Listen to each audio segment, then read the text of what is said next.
Bismillahirrahmanirrahim. Assalamualaikum warahmatullahi wabarakatuh. Apa kabar teman-teman? Mudah-mudahan tetap semangat dalam pembelajaran hari ini. Mari kita mulai pembelajaran hari ini dengan membaca basmalah bersama-sama. Bismillahirrahmanirrahim. Kita akan mempelajari akhlak tasawuf tentang penggunaan media sosial. Berbicara tentang media sosial, pasti tidak asing lagi di telinga kalian. Kehidupan manusia zaman sekarang tidak lepas dari media sosial. Namun, jika kita berlebihan menggunakan media sosial, kita akan mendapat dampak yang sangat buruk. Salah satunya mata rusak. Waktu kita akan terbuang sia-sia untuk hal yang tidak bermanfaat.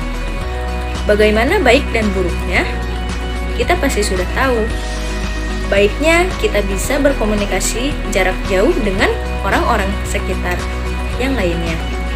Buruknya, kita mendapatkan informasi yang tidak sesuai dengan nyatanya. Materi yang pertama yaitu tentang pengertian media sosial. Media sosial menurut Fanji adalah platform media yang memfokuskan pada eksistensi pengguna yang memfasilitasi mereka dalam aktivitas dan berkolaborasi. Karena itu, media sosial dapat dilihat sebagai fasilitator online yang menguatkan hubungan antara pengguna sekaligus sebagai ikatan sosial. Menurut Shirky, media sosial dan perangkat lunak sosial merupakan alat untuk meningkatkan kemampuan pengguna untuk berbagi, bekerja sama di antara pengguna dan melakukan tindakan secara kolektif yang semuanya berada di luar kerangka institusional maupun organisasi. Mari kita ranjak dari pengertian terhadap jenis-jenis media sosial. 1. Aplikasi media sosial berbagi video sharing. Dengan menggunakan aplikasi berbagi video, pembelajaran akan sangat efektif untuk peserta didik memahaminya. Yang kedua, aplikasi media sosial microblog. Yang ketiga, aplikasi media sosial berbagi jaringan sosial. Yang keempat, aplikasi berbagi jaringan profesional. Yang kelima, aplikasi berbagi foto. Adapun ciri-ciri media sosial. Yang pertama, konten yang disampaikan dibagikan kepada orang banyak, tidak terbatas pada satu orang tertentu. Yang kedua, isi pesan muncul tanpa melalui suatu dan tidak ada gerbang penghambatan. Yang ketiga, isi disampaikan secara online dan langsung. Yang keempat, konten dapat diterima secara online dalam waktu lebih cepat dan bisa juga tertunda. Penerimaannya tergantung pada waktu interaksi yang ditentukan secara oleh penggunanya.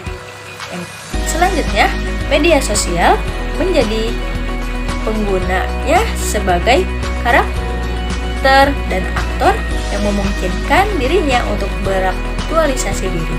Yang terakhir, dalam konten media sosial terdapat sejumlah aspek fungsional seperti identitas, percakapan, berbagi, kehadiran, hubungan, reputasi, dan kelompok. Adapun dampak-dampak dari media sosial. Yang pertama, dampak positif dari media sosial adalah untuk menghimpun keluarga, saudara, kerabat yang tersebar dengan jejaring sosial ini sebagai media penyebaran informasi dan memperluas jaringan pertemanan. Situs jejaring sosial membuat anak dan remaja menjadi lebih bersahabat, perhatian, dan empati, dan sebagai sarana untuk mengembangkan keterampilan dan sosial.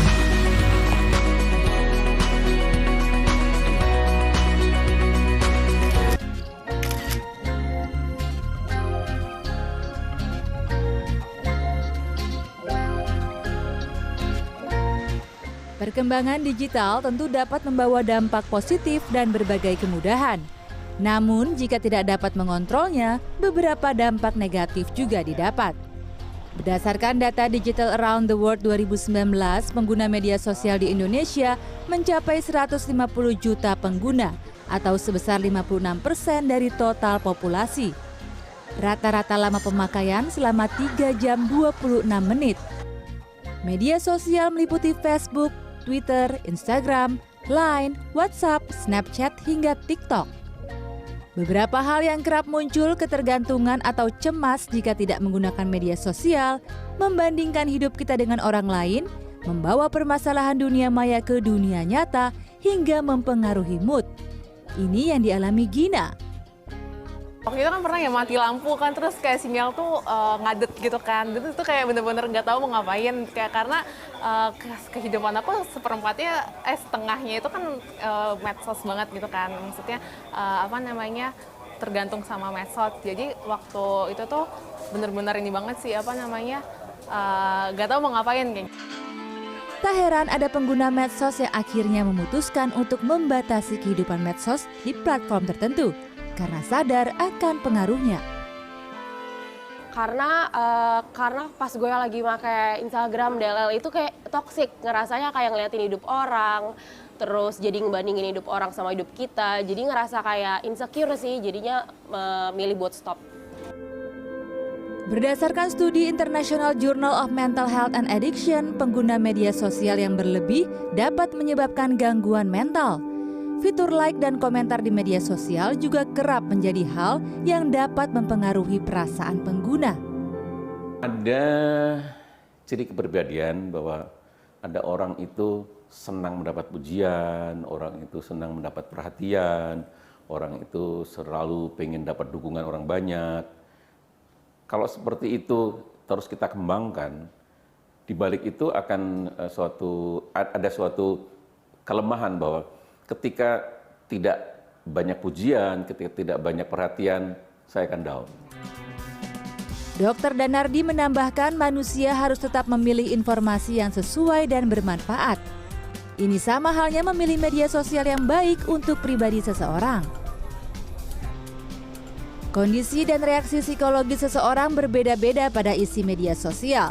Namun psikoterapis dari California School of Professional Psychology, Philip Huseman menyarankan penggunaan media sosial baiknya 30 menit hingga 1 jam per hari.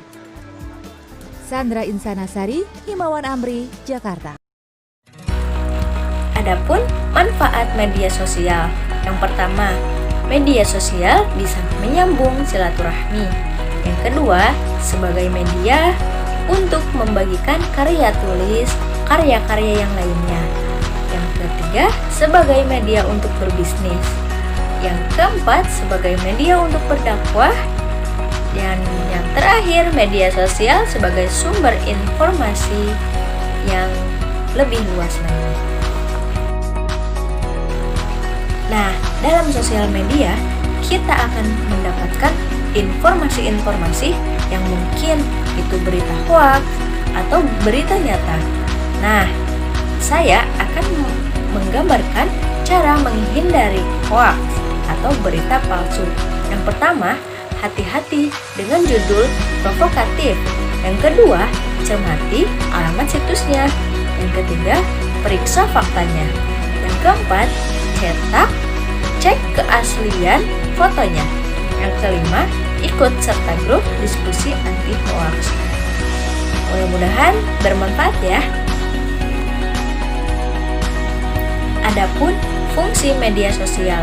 Yang pertama, media sosial adalah media yang didesain untuk memperluas interaksi sosial manusia menggunakan internet dan teknologi web. Yang kedua, media sosial berhasil mentransformasi praktik komunikasi searah media siaran dari suatu institusi media ke banyak audiens menjadi praktik komunikasi dialogis antar banyak audiens. Yang terakhir, media sosial mendukung demokratisasi pengetahuan dan informasi, mentransformasi manusia dari pengguna isi pesan menjadi pembuat pesan itu sendiri. Materi media sosial telah selesai dan mudah-mudahan bermanfaat bagi kalian. Waalaikumsalam. Wassalamualaikum warahmatullahi wabarakatuh.